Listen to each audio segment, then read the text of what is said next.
गुरु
जी दंडवत प्रणाम। प्रणाम प्रणाम। हरे कृष्ण। जय जय श्री केशव जी नमस्कार। हरे कृष्ण। प्रणाम गुरु जी। प्रणाम। सर केशव जी से निवेदन है वो शुरू कर सकते हैं, गुरु जी विराजमान हो गए हैं जी।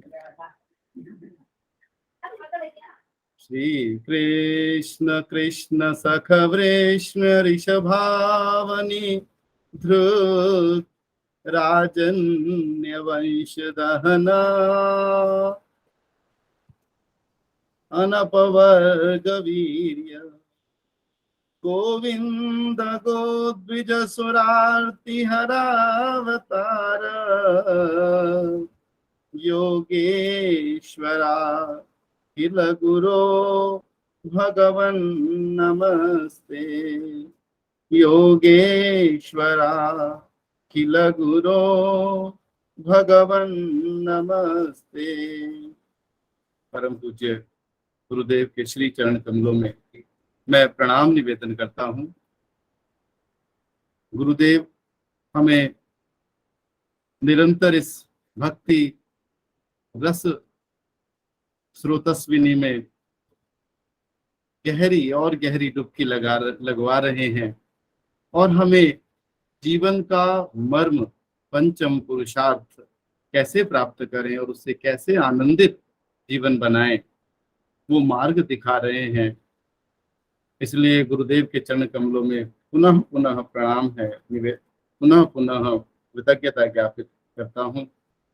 सभी भक्तों, वैष्णवों और गुरुजनों के चरणों में साष्टांग प्रणति निवेदन करता हूँ। गुरुदेव ने हमें पिछले प्रसंग में हमने सुना कि कुंती माता भगवान कृष्ण से कह रही हैं कि हे कृष्ण, आप मेरे इस ममता रूपी बंधन को हटा दो। मैं इन ममता रूपी बंधनों में अपने आप को बड़ा ही बंधा हुआ महसूस कर रही हूँ, तो आप मेरे इन बंधनों को हटा दो और मुझे अपनी अनन्य भक्ति दे दो। अर्थात मैं आपको अनन्य भाव से भजना चाहती हूँ। मैं अपना सर्वस्व आपके चरण कमलों में अर्पित करना चाहती हूँ। और इसी प्रसंग में आगे बढ़ते हुए जब अनन्य भक्ति की बात हो रही है तो भगवान कृष्ण कहते हैं कि आप अनन्य विषया जो भक्ति मांग रही हैं वो आप क्या मुझे ही मांग रही हैं? क्या वो पांडव वो मेरे भक्त नहीं है? क्या वो यादव मेरी उनके साथ प्रीति नहीं है? अर्थात मेरे भक्तों के बिना मुझे अकेले को पाना क्या उचित होगा? तो गुरुदेव ने हमें सिखाया कि भक्त की सेवा शुश्रूषा भी भगवान की ही भक्ति है। तो भक्तों से भी स्नेह, भक्तों के लिए भी प्रीति करना ईश्वर भक्ति ही है। और इसी क्रम में फिर माता कुंती भगवान कृष्ण के सभी विशेषणों को, उनके द्वारा किए गए सभी उपकारों को श्री कृष्ण कृष्ण सख इत्यादि श्लोक के माध्यम से उन उपकारों का स्मरण करते हुए वहां जहां गुरुदेव कहते हैं कि आप यदुवंश के श्रेष्ठ पुरुष हैं, आप यहाँ गुरुजी ने बताया वंश दहन, वंश में गुरुजी ने श्लेष बताया कि आपके जो विद्रोह करने वाले हैं आपके विरुद्ध, उन उन राजाओं का ऐसे उनको दहन उनका हो जाता है जैसे वंश वृक्ष, उनके वंश के वंश उसमें बांस के पेड़ की तरह वो नष्ट हो जाते हैं। और इस प्रकार गुरुदेव ने गोविंद की बड़ी सुंदर व्याख्या हमें समझाई कि जिस प्रकार कामधेनु कामधेनु गाय मनो अनुकूल कामना के अनुकूल फल देती है, इसी प्रकार आपकी सामर्थ्य भी कामधेनु को भी का सामर्थ्य भी आपको प्राप्त है, या यूं कहें कि कामधेनु गाय आपकी वजह से ही सामर्थ्यवती है। और इसी क्रम में गुरुदेव ने हमें बताया कि हे प्रभु, कुंती माता कह रही हैं कि आप सभी मार्गों के मूल प्रदर्शक हैं। आप आपने पांडवों और यादवों के प्रति, आपने हम सब के प्रति सब प्रकार से जो सुख दिया है, इसके लिए मैं आपकी कृतज्ञा हूँ। मैं कृतज्ञता ज्ञापित करती हूँ, और कृतज्ञता ज्ञापित करने का मात्र एक ही हमारे पास उपाय है, और वो है नमस्ते, प्रणाम और बद्ध अंजलि होकर भगवान के चरणों में समर्पण। और वही माता कुंती कर रही हैं। और उसी क्रम में फिर आगे गुरुजी ने हमें बताया कि माता कुंती के इस प्रकार प्रणाम करने पर जब भगवान ने थोड़ा मुस्कुराया, प्रथयेत्थम कलपदैहि परिणुताखिलोदयः मंदम जहास वैकुंठो मोहयन निव मायया। भगवान ने जरा सा मुस्कुराकर जैसे कि अपनी पूरी माया का एक आनंद वहां वितरित कर दिया। और वहां गुरुजी हमें बताते हैं कि ये जो मोहयन इव मायया, ये हमारे सामने दूसरे अध्याय दूसरे स्कंद के प्रथम अध्याय का वो श्लोक है। छंदांस्य अनंत शिरो गृणंती दंष्ट्रायमः स्नेह कला द्विजानी हासो जनोन्माद करी च माया दुरंत सर्गो यदपांग मोक्षः। अर्थात आपका मंद मंद मुस्कुराना ही माया है। आपके आपका जो वेद भगवान के मस्तक यानी वैदिक वांग्मय, वो आपके ब्रह्म रंध्र हैं। और इस प्रकार इस क्रम में गुरुजी ने बताया कि बार बार जब वो गुणगान कर रही हैं, भगवान को रोकने की कोशिश कर रही हैं, तब ताम बाढ़म इत्युपामंत्र्य प्रविश्य गज साभयम श्रियश्च स्वपुरम यास्यन प्रेमणा राज्ञा निवारितः। गुरुजी ने बताया कि भगवान कृष्ण ने उनका मन रखने के लिए और उनको संतुष्ट करने के लिए, हाँ हाँ सही कह रही हो आपकी बात सही है। और ऐसा कहते कहते वे वह जहाँ रथ खड़ा हुआ था वहां से वे महल में आ गए, भवन में आ गए। और फिर उनसे द्रौपदी से और माता कुंती से उनसे जाने की अनुमति मांगी कि चलो अब मैं चलता हूँ। और उनसे अनुमति तो मिल गई, लेकिन महाराज युधिष्ठिर ने उन्होंने कहा कैसे जाओगे प्रभु, अभी मैं आपको छोड़ूंगा तब तो आप जा पाएंगे। और उन्होंने उनको बाहें अपने गले में गले लगा लिया और अपने स्नेह पाश में बांध लिया। अब भगवान कैसे युधिष्ठिर जी को और बाकी सभी अपने स्नेही भक्तों को कैसे सांत्वना देते हैं, कैसे संतोष बंधाते हैं और कैसे द्वारिका जाते हैं, इसके लिए मैं गुरुदेव के चरण कमलों में विनम्रता के साथ निवेदन करता हूँ, हमें उस प्रसंग का रसपान गुरुदेव कृपया करें। प्रणाम। ज्ञानतिमिरान्धस्य ज्ञानाञ्जनशलाकया चक्षुरुन्मिलितं येन तस्मै श्रीगुरवे नमः। श्रीचैतन्यमनोभीष्टं स्थापितं येन भूतले स्वयं रूपः कदा मह्यं ददाति स्वपदान्तिकं।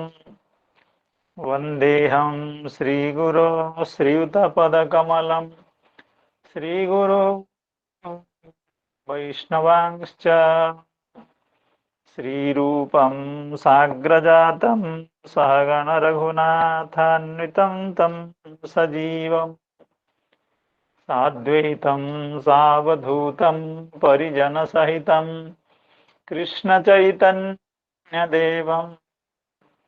श्रीराधा कृष्णपादान् सहगणललिता श्रीविशाखान्विताश्च। हे कृष्णा करुणा सिंधो दीनबंधो जगत्पते गोपेश गोपिका कांत राधा कांत नमोस्तुते। तप्त कांचन गौरांगी राधे वृंदावनेश्वरी वृषभानुसुते देवी प्रणमामि हरिप्रिये।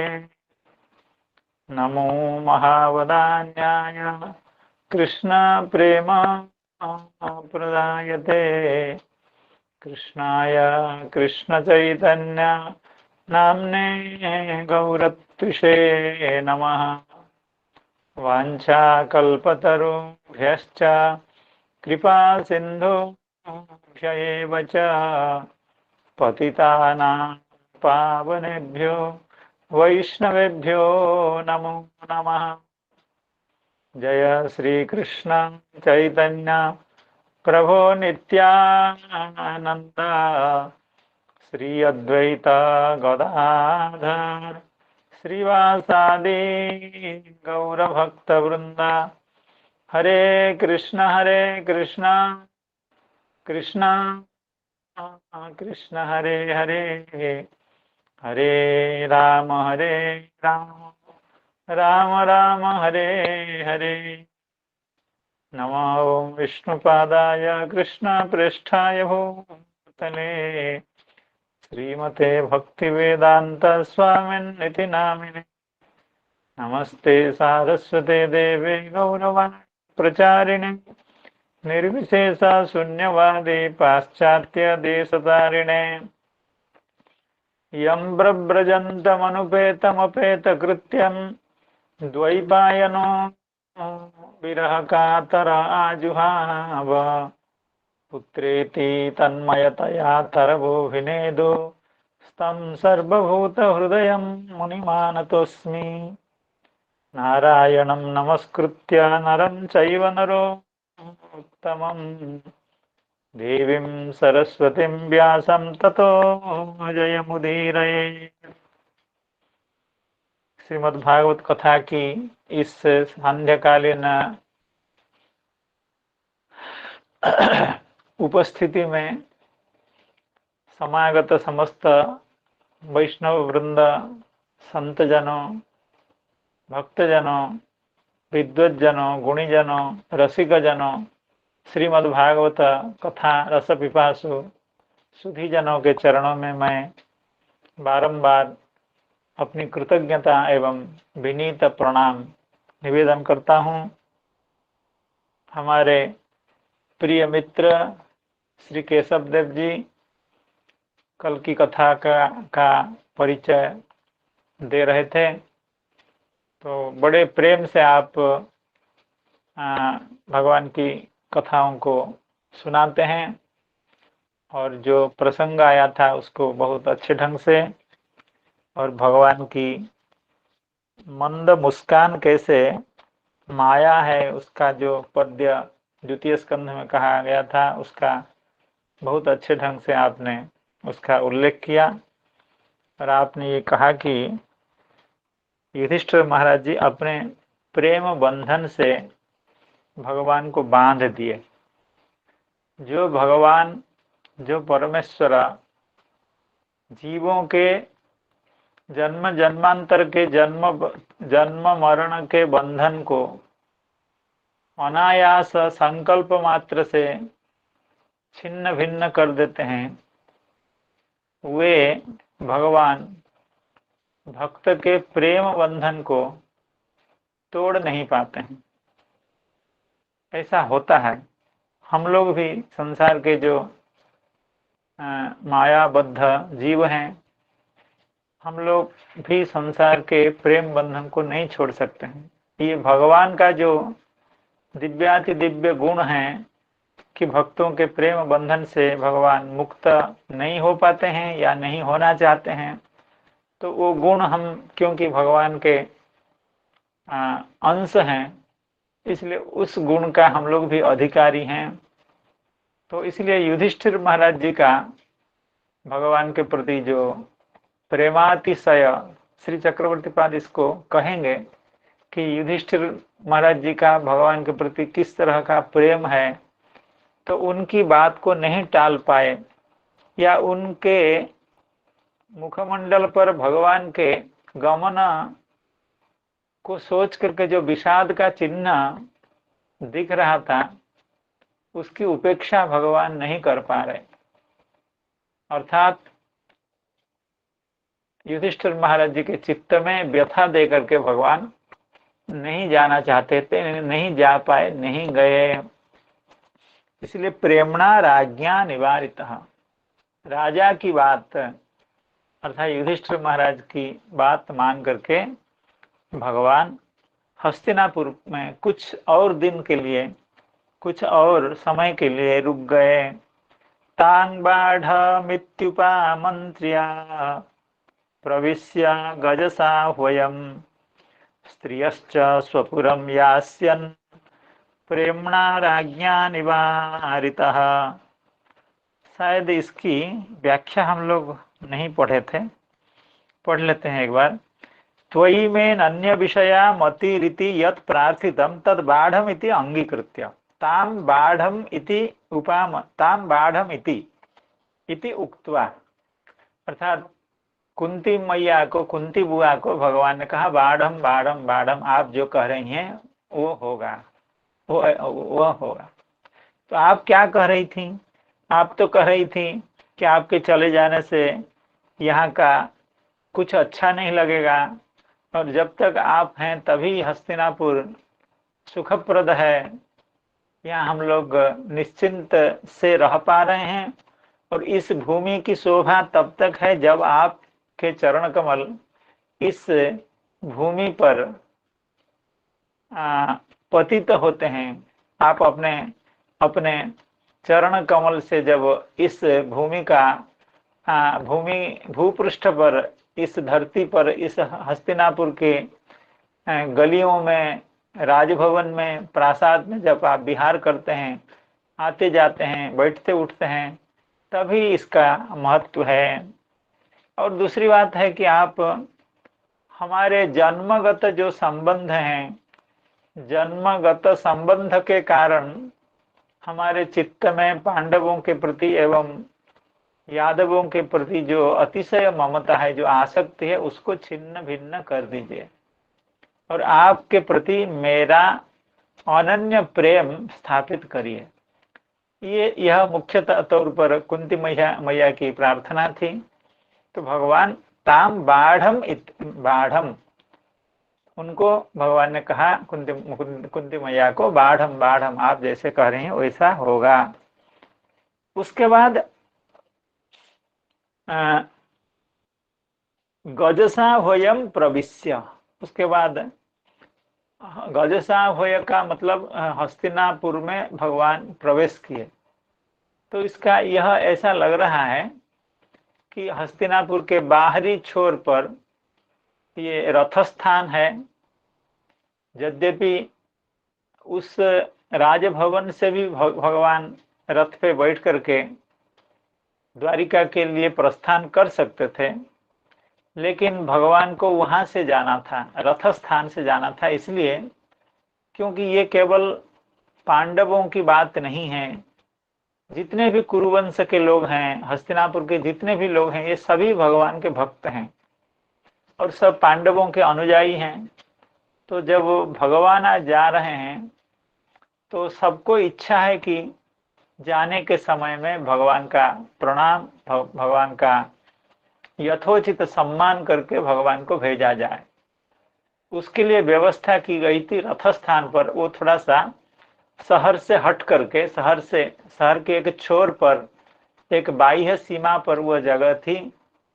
तो वहां पर सभी पांडव लोग इकट्ठे हुए थे और राजधानी के, राज्य के सभी प्रजा भी वहां उपस्थित थे, भगवान उपस्थित थे। और वहीं पर कुंती मैया स्तुति कर रही थी। तो कुंती मैया की स्तुति का जब उपसंहार हुआ तब भगवान कुंती मैया को कहे बाढ़म, ठीक है आप जैसा कह रही हैं वैसा ही होगा। लेकिन भगवान उनको इतना दुखी नहीं करना चाहते थे कि वहां से भगवान चले जाते। भगवान को सभी ने भगवान के शुभ यात्रा के लिए सभी ने शुभेच्छा व्यक्त की, सभी ने यथोचित किसी ने आशीर्वाद दिया भगवान को, किसी ने भगवान का प्रणाम किया। तो फिर भगवान की एक बार इच्छा हुई कि मैं कुंती मैया को लेकर के उनके राजभवन में छोड़ करके वहीं से चला जाऊंगा। तो ऐसा सोच करके फिर राजप्रासाद में प्रवेश किए, यानी हस्तिनापुर में प्रवेश किए, गजसाहोय में प्रवेश किए और उसके साथ राजभवन में प्रविष्ट हुए। तो राजभवन में जब प्रविष्ट हुए फिर उनको सुभद्रा और द्रौपदी सबका दर्शन हुआ।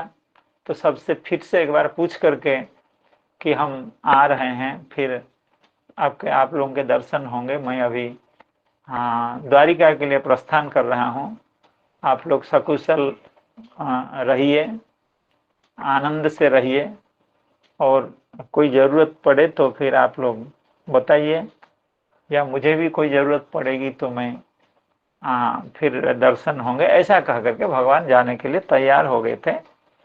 प्रेमणा राज्ञा निवारित, तभी युधिष्ठिर जी महाराज जी ने आकर के भगवान को आलिंगन करके ऐसा आलिंगन किया युधिष्ठिर महाराज जी ने।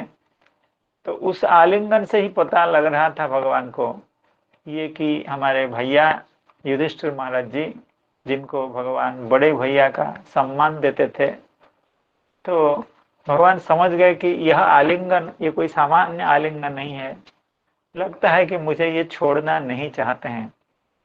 कुंती मैया से तो किसी तरह से हमने छुटकारा प्राप्त की, लेकिन इनका जो भाव है इस भाव को तोड़ करके मैं जा नहीं सकता हूँ।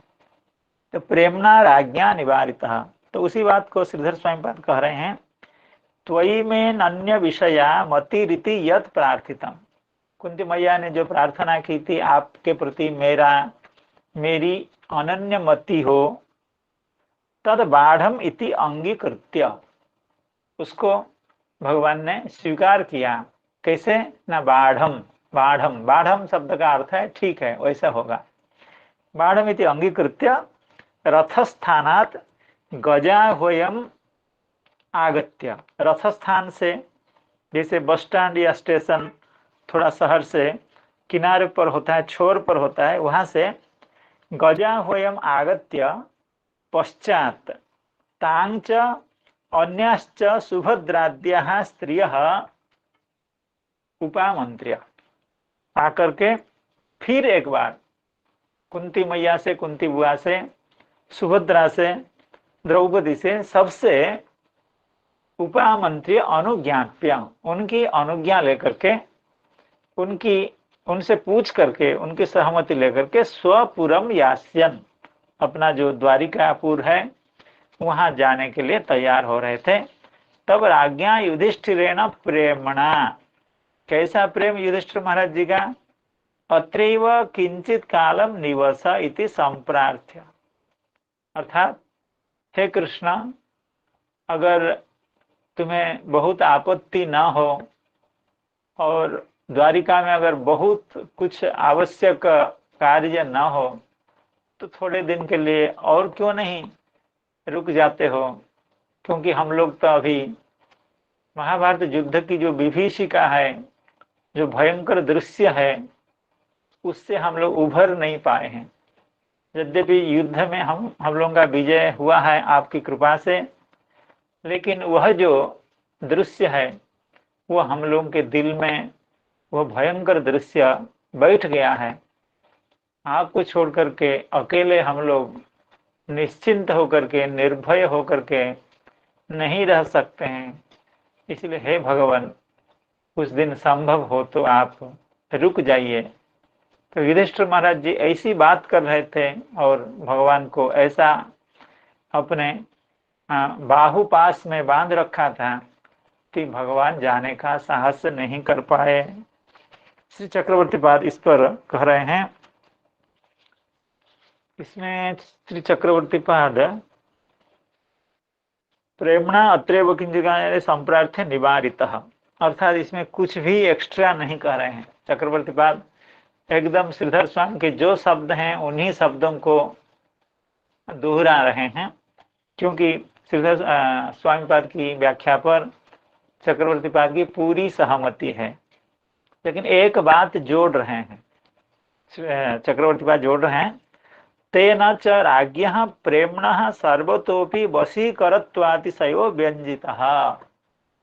चक्रवर्ती पाद कहते हैं कि ये जितने लोग थे, चाहे कुंती बुआ हो, द्रौपदी हो, बहन सुभद्रा ही क्यों न हो, सबका भगवान के प्रति जो प्रेम था, सबसे ज्यादा प्रेम इन्हीं का था। देखिए, ये हम लोग इसमें आकलन करने का दुस्साहस हम लोगों को नहीं करना चाहिए। भगवान के प्रति कौन ज्यादा प्रेमी है, युधिष्ठिर महाराज जी हैं कि कुंती मैया है कि कौन है, ये हमारा सामर्थ्य नहीं है, हमारे औचित्य भी नहीं है, ये हमको मालूम भी नहीं है कुछ। लेकिन चक्रवर्ती पाद की व्याख्या का जब हम लोग अध्ययन कर रहे हैं तो चक्रवर्ती पाद कह रहे हैं, तेन च राज्ञः प्रेम्णः सर्वतोपि वशीकरत्वातिशयः। राजा का यानी युधिष्ठिर महाराज जी का भगवान के प्रति जो प्रेम था वो सबसे अधिक था। उस प्रेम को भगवान नहीं ठुकरा पा रहे थे, उस प्रेम रज्जु को तोड़ करके भगवान को जाने का सामर्थ्य नहीं था, साहस भी नहीं था। तेन च राज्ञः प्रेम्णः, राजा का जो प्रेम है उसका वशीकरत्वातिशय, अर्थात प्रेम में वशीकार होता है, वशीकरण सामर्थ्य होता है।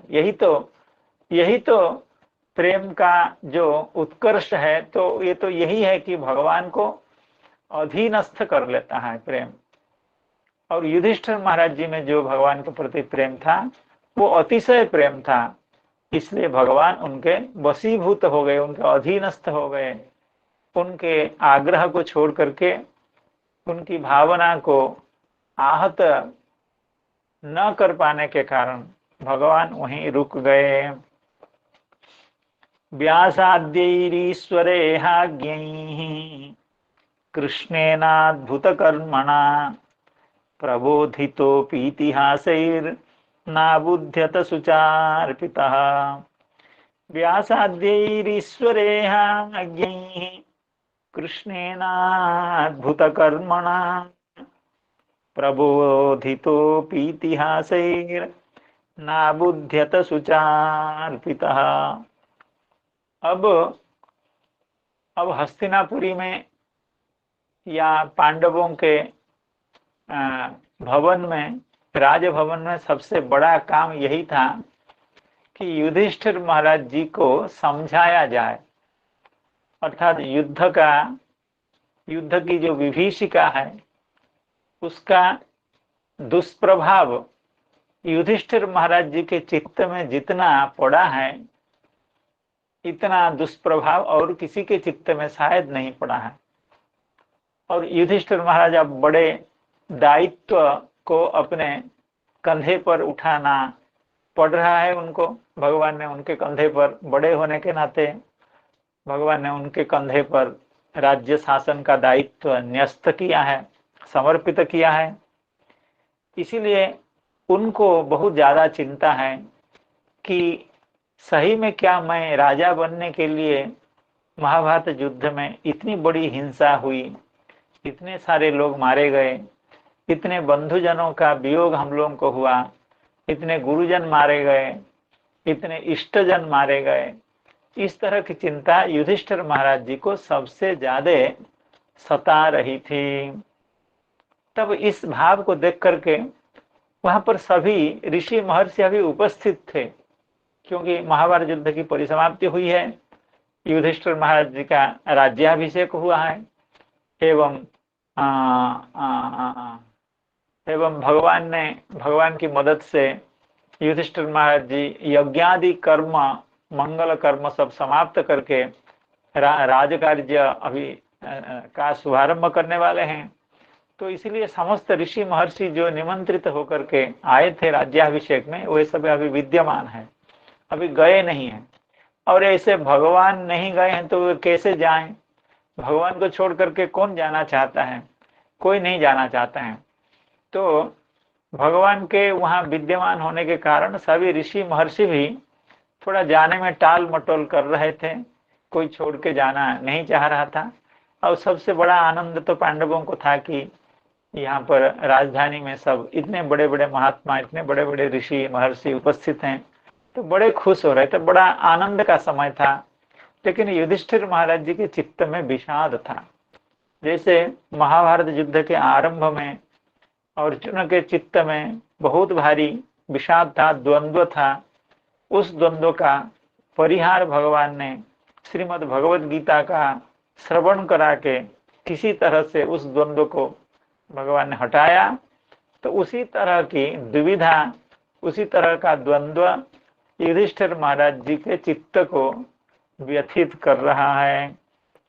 तब उस राजभवन में उपस्थित विद्यमान जो व्यासादि हैं, व्यासादि ऋषिगण हैं, व्यास वशिष्ठादि जो भी ऋषिगण, संतगण, महात्मागण वहां विद्यमान हैं, उसमें मुख्य तो व्यास भगवान हैं। तो सभी लोगों ने समझाया युधिष्ठिर महाराज को बैठा करके, आप इतनी चिंता क्यों कर रहे हैं? ये सब कुछ जो हुआ है, आप तो क्षत्रिय हैं, अब ये धर्म युद्ध में क्षत्रिय को प्रवृत्त होना चाहिए। और सबसे बड़ी बात है कि आप भगवान के इशारे पर, भगवान के निर्देश पर आप लोगों ने युद्ध किया है और भगवान के संकल्प से ही सब संगठित हुआ है, तो फिर भी आपको इतनी चिंता क्यों है? व्यासाद्यैरीश्वरेहाज्ञैः कृष्णेना अद्भुत कर्मणा प्रबोधितोऽपीतिहासैर्नाबुध्यत सुचार्पितः। अर्थात इतिहासे ही प्रबोधितः अपि। साक्षात व्यासदेव भगवान जब युधिष्ठिर महाराज जी को समझा रहे हों, तो फिर भला किस शास्त्र का उल्लेख व्यासदेव भगवान नहीं किए होंगे? किस पुराण का, किस इतिहास का, किस धर्मशास्त्र का प्रयोग, उल्लेख समझाने के लिए वहां नहीं किया गया हो? प्रबोधितो पीतिहास ही, समस्त इतिहास के द्वारा। अर्थात आज तक इस भूमंडल में कितने युद्ध हुए हैं और युद्धों के बारे में, क्षत्रिय के युद्ध के बारे में शास्त्रों में क्या क्या लिखा गया है, धर्मशास्त्र क्या कहता है, महाभारत क्या कह रहा है, वेद वेदांत उपनिषद क्या कह रहे हैं, समस्त शास्त्रों का उल्लेख करके, उद्धार करके व्यासादि समस्त ऋषिगण युधिष्ठिर महाराज जी को बोधित कर रहे हैं, प्रबोधित कर रहे हैं, उनको आश्वासन दे रहे हैं कि इसमें आपकी कोई गलती नहीं है। प्रबोधितोपि इतिहासे न अबुध्यता, अर्थात नहीं समझ रहे हैं, उनको प्रबोधन नहीं हो रहा है, उनकी बात को युधिष्ठिर महाराज जी नहीं मान रहे हैं, नहीं मान पा रहे हैं, क्योंकि सुचार्पितः, शोक के द्वारा वे अर्पित हैं, व्याप्त हैं। जब भी कोई बात कहता है तो उनकी बात को कम सुनते हैं और उनके नेत्र के सामने महाभारत युद्ध का जो विभीषिका है, जो भयंकर दृश्य है, वो उनके चित्त में बार बार आ जाता है। तो वहां पर व्यासदेव भगवान की जो बातें हैं, उनका जो उपदेश है, वो कोई काम नहीं कर रहा है। और यहाँ तक कि भगवान नंदन भी उसी काम में लग गए। यही एक काम अभी हस्तिनापुर में मुख्य तौर पर हो रहा है। युधिष्ठिर महाराज जी को समझाया जा रहा है। व्यासाद्यैः ईश्वरेहाज्ञैः, ईश्वर का, विधि का, भगवान का, परमेश्वर का जो अभिप्राय है, ईश्वरस्य ईहा, अर्थात ईश्वर की जो इच्छा है, भगवत इच्छा, भगवान का संकल्प को जो लोग नहीं जानते हैं, ईश्वर ईहा अज्ञैः, और चक्रवर्ती पाद इसको ईश्वरेहा ज्ञैः ऐसी भी व्याख्या करते हैं। तो भगवान की इच्छा को न समझने वाले या समझने वाले जो व्यासादि ऋषि महर्षि हैं, ये सब समझा रहे हैं। जब वे समझा करके थक गए तो साक्षात भगवान श्री कृष्ण भी उनको समझा रहे हैं। भगवान को थोड़ा सा अभिमान है कि मैंने तो अर्जुन को समझा दिया था, तो इनको भी मैं समझा दूंगा, लेकिन वो भी सफल नहीं हुए। कृष्णेनाद्भुत कर्मणा, जो अद्भुत कर्मा है, अर्थात जो चाहते हैं वो अवश्य होता है। और कौन सा काम भगवान के लिए दुष्कर है, असंभव है, ऐसे जो भगवान श्री कृष्ण हैं उनके द्वारा भी प्रबोधित, उनके द्वारा भी समझाए जाने पर, तो ईश्वर की ईहा को जो नहीं जानते हैं या जो जानते हैं व्यासादि, उनके द्वारा एवं अद्भुत कर्मणा कृष्णेन प्रबोधितोपि, और ऐसे नहीं केवल मुख से कोई बात कहते हैं, अपने बुद्धि से कोई बात कहते हैं, ऐसा नहीं। इतिहासाद्य ही, इतिहास, पुराण, धर्मशास्त्र, वेद वेदांत आदि सब शास्त्रों के द्वारा समझाया जा रहा है। नाबुध्यत सुचार पिता, श्री श्रीधर स्वामीपाद कह रहे हैं, अथ भीष्म निर्याणोत्सवम वक्तुम उपोद्घात कथाम प्रस्तौति। अर्थात श्रीधर स्वामीपाद कह रहे हैं, इसके अगले अध्याय में भीष्मदेव का निर्याण होगा, अर्थात भीष्मदेव का शरीर त्याग भीष्मदेव करेंगे एवं भीष्म स्तुति होगी। तो उसके उपोद्घात के लिए यह श्लोक, ये जो कहा जा रहा है कि युधिष्ठिर महाराज जी नहीं समझ रहे हैं, ये अगले अध्याय का उपोद्घात है, अगले अध्याय का की भूमिका है। अथ भीष्म निर्याणोत्सवम वक्तुम उपोद्घात कथां प्रस्तौति व्यासाद्यैहि प्रबोधितोपि शुचा व्याप्तः सन् न अबुध्यत। न अबुध्यत अर्थात विवेकम न प्राप, अर्थात युधिष्ठिर महाराज जी के को विवेक का उदय नहीं हुआ, अर्थात उनको यथार्थ का बोध नहीं हुआ कि यह कोई अन्याय नहीं था, कि तो धर्म युद्ध था, भगवान के द्वारा प्रेरित होकर के सभी पांडव लोग और वे खुद युद्ध कर रहे थे। इस बात को ये नहीं समझ पाए, उनके चित्त में विवेक का उदय नहीं हुआ। कुतः ईश्वरे हा यह अज्ञैः स्वभक्त भीष्म निर्याण महोत्सवाय राज्ञा सह कुरुक्षेत्रं गंतव्यं तन्मुखेन एव अयं प्रबोधनीयः इति हि ईश्वरस्य अभिप्रायः कार्यद्वय विधायकः तम अजानद्भिः।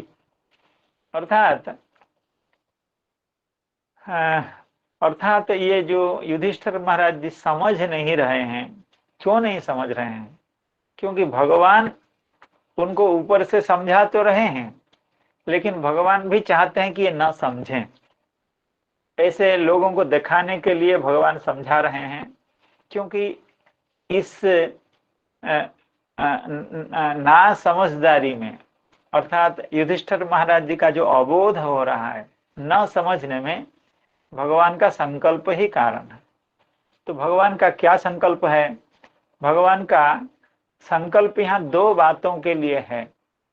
अर्थात भगवान को मालूम है और सभी को मालूम है कि भीष्मदेव युद्ध क्षेत्र में सरसज्जा पर विद्यमान है, और अभी 2-4 दिन में ही उत्तरायण का काल उपस्थित होने वाला है और वे शरीर का परित्याग करेंगे। तो भगवान को इच्छा है कि वे जाकर के समस्त ऋषि महर्षियों के साथ, पांडवों के साथ उनको मृत्यु के समय में, शरीर त्याग के समय में उनको दर्शन दें। ये एक इच्छा है। अब दूसरी इच्छा है, भगवान यह चाहते हैं कि युधिष्ठिर महाराज जी का प्रबोध, युधिष्ठिर महाराज जी का विवेक भीष्म देव के उपदेश के द्वारा ही हो, क्योंकि भीष्मदेव ने इतनी भगवान के भक्ति की है और भगवान के अत्यंत प्रिय भक्त हैं। तो भगवान उस भक्त को, क्योंकि उनका अंतिम समय है, तो उनको यशस्वी बनाना चाहते हैं।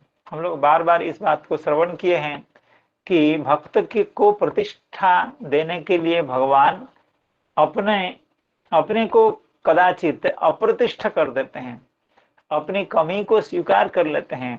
भक्त की प्रतिष्ठा के लिए अपने को भी भगवान कहीं कहीं छोटा करके दिखाते हैं, या उससे छोटा बन जाते हैं भक्त की प्रतिष्ठा के लिए।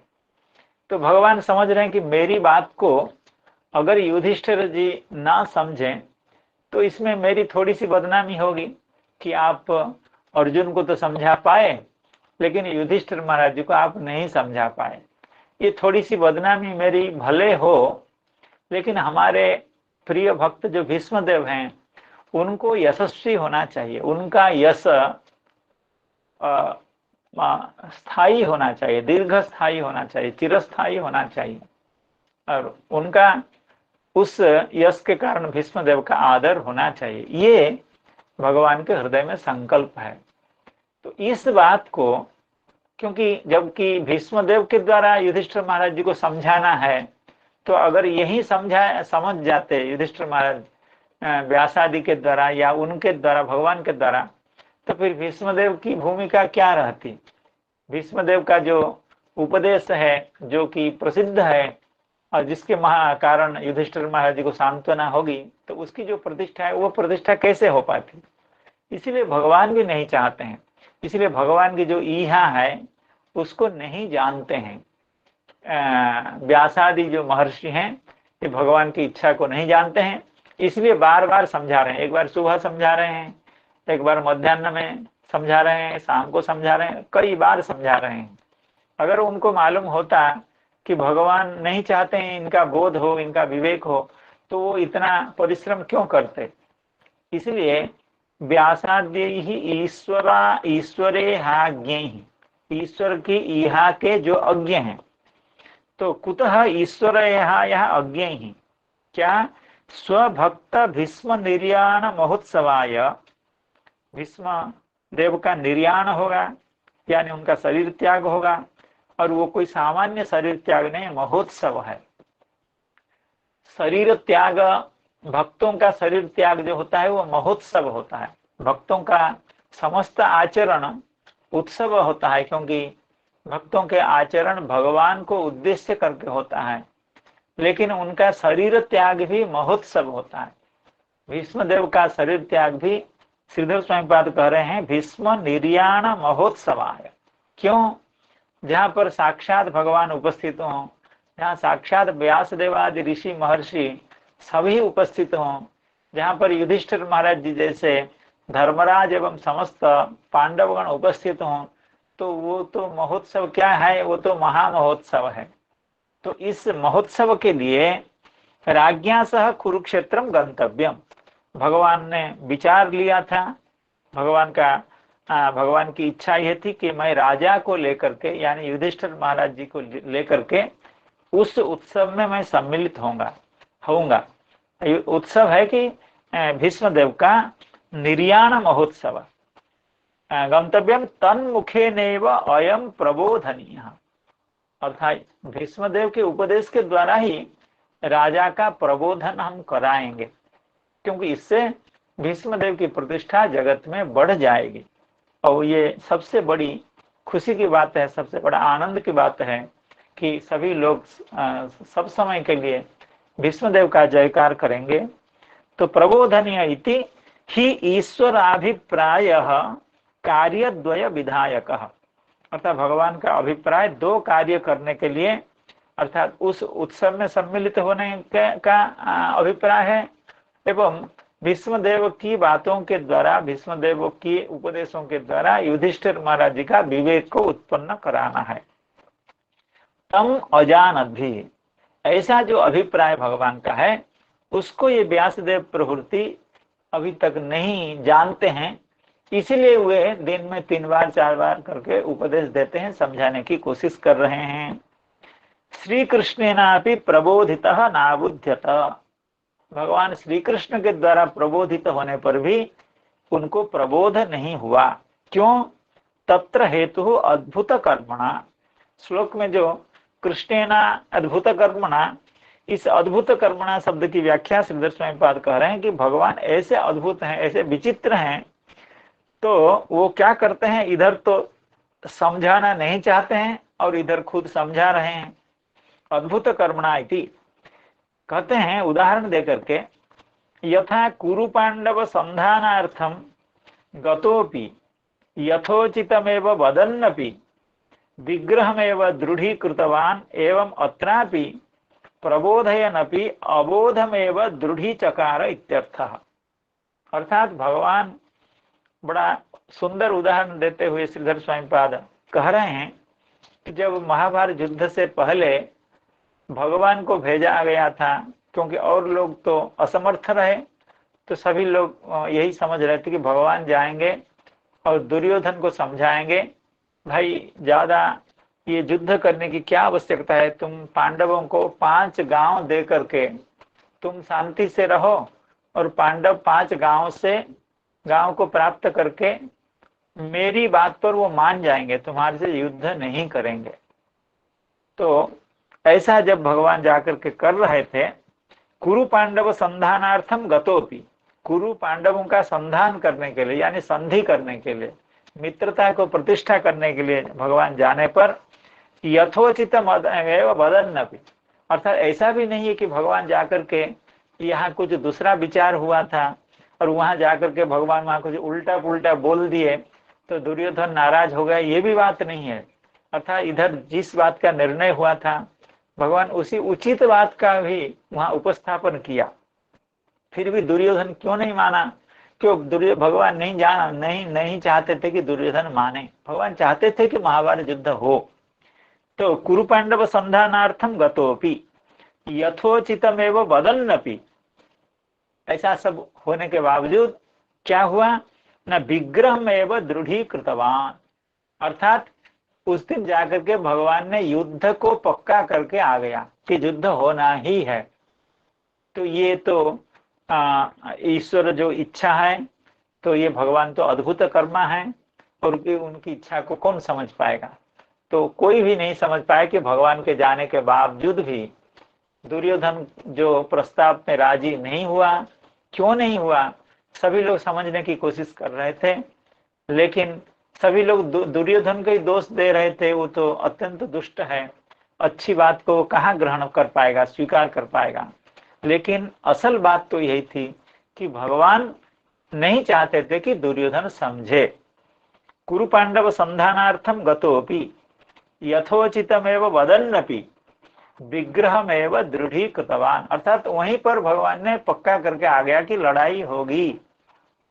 एवं अत्रापि, यहाँ भी उसी तरह की बात है, प्रबोधयन्नपि अबोधमेव दृढ़ीचकार, अर्थात भगवान खुद समझा रहे हैं, फिर भी युधिष्ठिर महाराज जी का जो अबोध है, जो अविवेक है, उसी को ही दृढ़ कर रहे हैं भगवान। इसलिए भगवान को कहा गया अद्भुत कर्मणा, एवं उनकी ईहा को, उनकी इच्छा को व्यासादि भी समझने में असमर्थ हैं। व्यासाद्य ईश्वरेहाज्ञैः कृष्णेनाद्भुत कर्मणा प्रबोधितोऽपीतिहासैर्नाबुध्यत सुचार्पितः। श्री चक्रवर्ती पाद कह रहे हैं, यदि अहम इदानीम इहैव स्थितः अभुवम्। चक्रवर्ती पाद कुछ नई बात कहेंगे। यद्यपि यदि अहम इदानीम इहैव स्थितः अभुवम्, अगर हम देखिए श्रीधर स्वामी पाद की व्याख्या से ऐसा लग रहा है कि भीष्मदेव के लिए भगवान रुक गए, अर्थात भीष्मदेव को दर्शन देने के लिए या उनके निर्याण या प्रयाण उत्सव में सम्मिलित होने के लिए रुक गए। लेकिन शायद चक्रवर्ती पाद का अभिप्राय कुछ दूसरा है।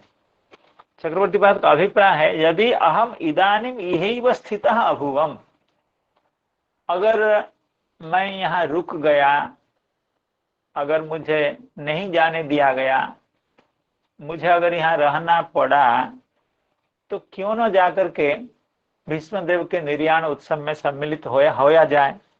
तो इसका यह मतलब हुआ कि भीष्मदेव के निर्याण के लिए वे नहीं थे, ये दूसरे कारण से रुके हुए थे। यदि अहम इदानीम इहैव स्थितः अभूवम, जब मैं यहीं रुक ही गया या मुझे रुकना पड़ा, तर्हि आसन्न मृत्यु कालम मद्दर्शनम बिना मर्तुम अनिच्छन्तम भीष्मं स्वभक्तम आत्मानं सपरिकरमेव संदर्श्य सुखयामि। क्योंकि अभी मैं तो यहाँ रुक गया, तो फिर यह काम भी कर लिया जाना चाहिए। क्या काम है? आसन्न मृत्यु कालम मद्दर्शनम बिना मर्तुम अनिच्छन्तम, अर्थात भीष्मदेव का मृत्यु काल, उनका शरीर त्याग का काल आसन्न हो गया है, एकदम अभी होने वाला है, थोड़े दिन में। और मद्दर्शनम बिना मर्तुम अनिच्छन्तम, और वे नहीं चाहते हैं कि मेरे दर्शन के बिना शरीर का परित्याग करें। तो ऐसे जो भीष्मदेव हैं जिनका मृत्यु आसन्न है और मेरे दर्शन बिना जो शरीर का त्याग करना नहीं चाहते हैं, ऐसे जो भीष्म जो स्वभक्त हैं यानी मेरे भक्त हैं, वे आत्मानं सपरिकरमेव संदर्श्य सुखयामि, तो उनको मैं थोड़ा अंतिम समय में उनको बड़ा आनंदित करूंगा, खुद जा करके समस्त पांडवों को एवं ऋषिजनों को लेकर के उनके पास उपस्थित होने से बड़े खुश होंगे। तो ऐसा भगवान सोच रहे हैं। लोके तदुत्कर्षं ख्यापयितुं तन्मुखेनैव राजानं च प्रबोधयामिति, एवं भीष्मदेव का उत्कर्ष को, उनकी उत्कृष्टता, वो व्यासादि महर्षि से भी अधिक हैं, वे मेरे से भी अधिक हैं, वे ज्ञान में, उपदेश में हम सभी से वे उत्कृष्ट हैं। इस बात को जगत में ख्यापित करने के लिए तन मुखे नैव राजानम प्रबोधयामि, उनकी बातों से ही राजा का प्रबोध होगा, युधिष्ठिर महाराज जी का विवेक होगा। यह था भगवत का अभिप्राय। अभिप्रायम व्यंजयन्नाह ईश्वरस्य कृष्णस्य इहायः उक्त लक्षणस्य अभिप्रायस्य। ईश्वरेहा का मतलब है भगवान का जो अभिप्राय। अज्ञैहि विज्ञैर्वा, ईश्वरेहा ज्ञैहि, यहाँ दोनों दो तरह से भी संधि हो सकती है, ईश्वरेहा ज्ञ और ईश्वरेहा का जो अज्ञ है। तो चक्रवर्ती बाल उसी अभिप्राय से कह रहे हैं, अज्ञैहि विज्ञैर्वा अद्भुत कर्मणा इति इदम अस्याम अद्भुतम कर्म, इदम अस्य अद्भुतम कर्म यत्, अर्थात भगवान का अद्भुत कर्मणा कहा गया, उनका यही अद्भुत कर्म है कि यत् स्वयमेव अस्य हृदय प्रविश्य अविवेकम उत्थापितवान, युधिष्ठिर महाराज जी के हृदय में प्रविष्ट होकर के अविवेक का उत्थापन कर रहे हैं। क्योंकि महाभारत युद्ध के बाद ये सब बात मिट गई थी, अर्थात युधिष्ठिर महाराज जी भी सभी के साथ इस बात को मान लिए थे कि महाभारत युद्ध हम लोगों ने धर्म के द्वारा जीता है, भगवान के कहने पर हम लोगों ने युद्ध करके जीता है। तो यह अविवेक नहीं था, लेकिन भगवान खुद उनके अंतरात्मा में प्रविष्ट होकर के उनके अविवेक को उत्पन्न करते हैं। प्रविश्य अविवेकम उत्थापितवान, और बहिश्च स्वकर्तृकेण व्यासादि कर्तृकेनापि प्रबोधेन अबोधमेव दृढ़ीचकार, अर्थात उनके हृदय में प्रविष्ट होकर के उनके अबोध को, उनके अविवेक को उत्थापित करते हैं, और इधर क्या करते हैं, व्यासादियों से उनके अबोध को दूर करने की कोशिश कर रहे हैं, और खुद भी युधिष्ठिर महाराज जी के अबोध को दूर करने के लिए कोशिश कर रहे हैं। तो ऐसा व्यक्ति तो अद्भुत कर्मा होता है, जो दोनों ओर से चाहता है, इधर भी उनका विवेक को उत्पन्न करना भी चाहते हैं और विवेक का उत्पन्न न हो, अविवेक ही बना रहे, यह भी चाहते हैं। तो यही भगवान की अद्भुत कर्मा होने की बात है।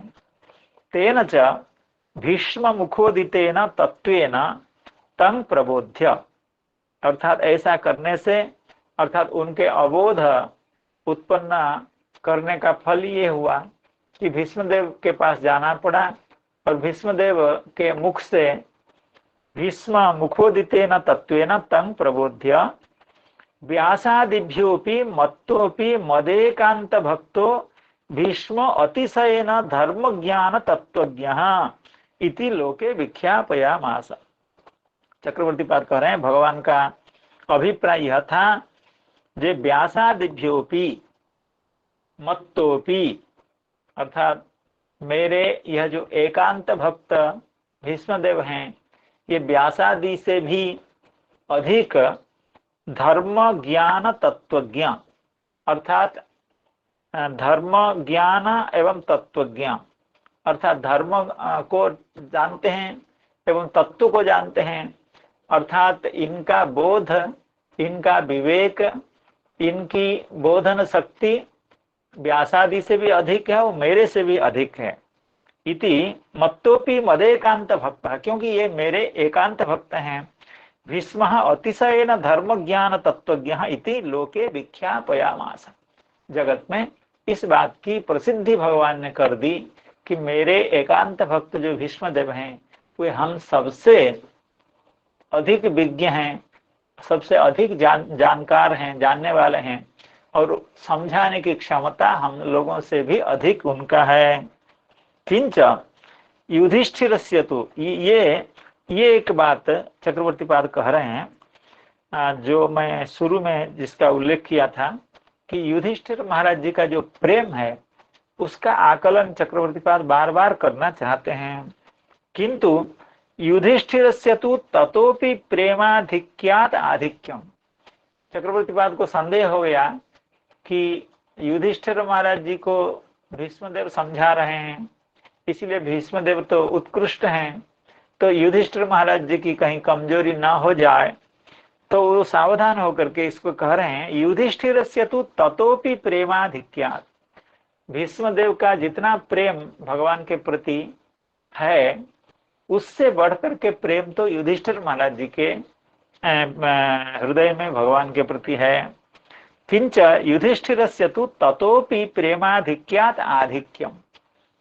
देखिए, व्यासादि से आधिक्य भीष्मदेव का है, लेकिन भीष्मदेव से भी प्रेम के आधिक्य होने के कारण युधिष्ठिर महाराज जी की उत्कृष्टता भीष्मदेव से इसलिए है क्योंकि भगवान के प्रति उनका प्रेम अधिक है। क्यों?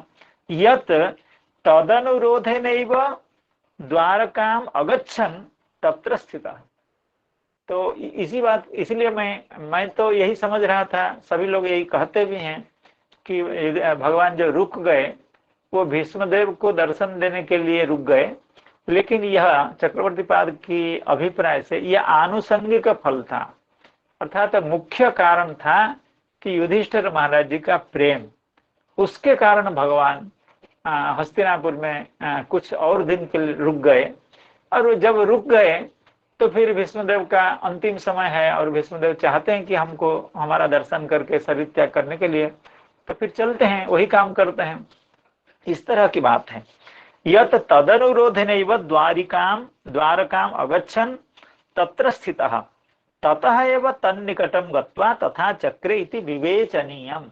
इस बात को जोर दे करके, इस पर गुरुत्व दे करके श्री चक्रवर्ती पाद कह रहे हैं कि युधिष्ठिर महाराज जी का जो प्रेम है भगवान के प्रति वो अत्यधिक है, और उन्हीं के प्रेम बंधन के कारण वे द्वारिका नहीं जा पाए, और जब हस्तिनापुर में रुक गए तो उस समय ही भीष्मदेव का अंतिम समय हो रहा था। तो उनका दर्शन करके, वे तो उत्कृष्ट भक्त तो हैं ही, इसमें तो कोई संदेह नहीं है, भगवान के एकांत भक्त हैं, इसमें भी कोई संदेह नहीं है। इसलिए उनकी प्रतिष्ठा को ही बढ़ाने के लिए भगवान युधिष्ठिर महाराज जी के अंतःकरण में प्रविष्ट होकर के उनके अबोध को उत्पन्न किए, एवं यही चाहते थे कि इनका अबोध भीष्मदेव के उपदेश से दूर हो। व्यासाद्यैरीश्वरेहाज्ञैः कृष्णेनाद्भुतकर्मणा प्रबोधितोऽपीतिहासैर्नाबुध्यत सुचार्पितः आह राजा धर्मसुतः चिन्तयन् सुहृदां पदं प्राकृतेनात्मना विप्रः स्नेहमोहवशं गतः अहो मे पश्यता ज्ञानं हृदि रूढं दुरात्मनः पारक्यस्यैव देहस्य वह बह्व्यो मेक्षुहिणीर्हताः आह राजा धर्मसुतः चिन्तयन् सुहृदानां वधं प्राकृतेनात्मना विप्रः स्नेहमोहवशं गतः। प्राकृतेन आत्मना अर्थात प्राकृत जो आत्मा, प्राकृत माने अविवेक के द्वारा आविष्ट जो चित्त, जो बुद्धि युधिष्ठिर महाराज जी की अविवेक के द्वारा आवृत हुआ है, ऐसा जो प्राकृत आत्मा, उस आत्मा से स्नेह मोह वशंगतः, स्नेह के अधीन होकर के और मोह के अधीन होकर के, अर्थात जो लोग मारे गए हैं उनके प्रति स्नेह के अधीनस्थ होकर के, मोह के अधीनस्थ होकर के धर्मसुतः राजा सुहृदाम वधम चिंतयन आह, अपने मित्र जनों का, अपने सुहृद जनों का जो वध हुआ है युद्ध में, उस वध की चिंता करते हुए, उस वध का कोई संभावित दुष्परिणाम की चिंता करते हुए युधिष्ठिर महाराज जी आह, युधिष्ठिर महाराज अपनी जो व्यथा है उसको व्यक्त करते हैं। तो उनके हृदय में कैसी व्यथा है, वो किस तरह से उस व्यथा को व्यक्त करते हैं, इसका श्रवण भगवान की कृपा से, श्री नंदनंदन के कृपा से, आप सब संत जनों वैष्णव जनों के आशीर्वाद से हम कल श्रवण कर पाएंगे। इसी आशा के साथ आज की कक्षा का, आज के चर्चा का यहीं विश्राम होता है। तो सभी को मेरा प्रणाम एवं कृतज्ञता निवेदन करता हूँ। हरे कृष्ण कृष्ण कृष्ण हरे हरे, हरे राम राम राम हरे हरे। जय ग्रंथराज श्रीमद्भागवतम की जय, समस्त भक्त वृंद की जय। जय जय श्री राधे। जय श्री राधे। राधे जय जय श्री राधे। प्रणाम प्रणाम। कृपा नरोत्तम प्रभु जी की जय हो। जय हो। राम गुरु जी। जय हो। जय। प्रणाम प्रणाम प्रणाम प्रभु। जय सिया राम। प्रणाम। जय सिया राम। प्रणाम। जय निताय, जय राधे, जय निताय। जय निताय, जय निताय।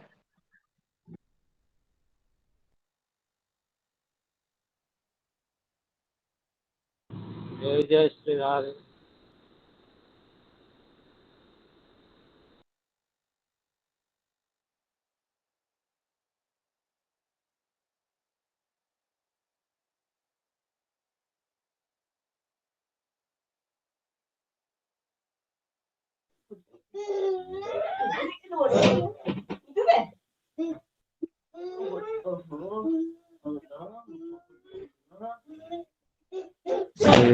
नमो नमः। नमस्ते।